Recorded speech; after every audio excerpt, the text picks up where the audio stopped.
Halika mga lods at subukan natin kumain sa restaurant na to. Madalas ko naririnig sa tropa ang restaurant na to at eat all you can daw rito at ang lahat ng mga pagkain nila ay super sarap daw. Malalaman natin ngayon yan mga lods. Ganda nga yung lugar nila. Dessert pa lang talagang mapapatakam ka na oh. Kita mo yung mga cakes nila oh. Ang sasarap pati yung mga prutas oh. Pero napansin ko nga dahil sa sobrang sarap, baliktad din yung nakasulat ng orihinal. Meron din silang panghalo-halo para sa mga taong mahihilig sa halo-halo. Panalo kayo dito. Bisitahin natin tong kanilang Yakiniku stations. Ayan no, kita nyo naman mga lods. Iba't ibang klase ng karne ang po pwede nyong ihawin no. May mga fork by Big, may sausage.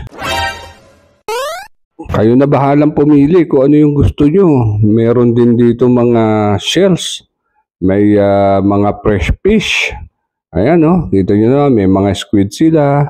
May mga tuna belly. Yun, no? Naku, panalo talaga to. Ayan, umikot naman tayo dito sa ibang station nila. Pasyalan naman natin itong shabu-shabu station nila. Ayan, no?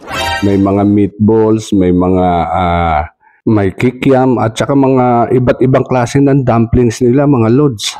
Panalo talaga tayo dito sa lugar na to. Mukhang kailangan kong i-ready ang aking tiyan.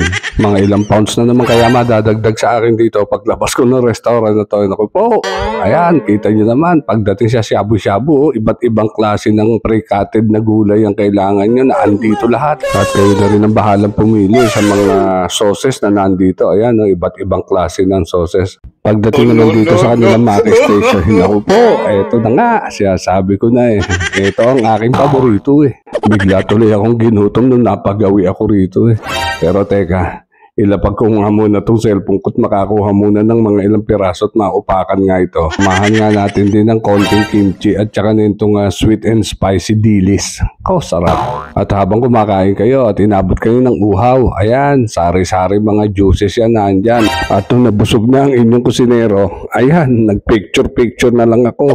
Thank you ulit mga lods, kita-kits tayo sa susunod na video.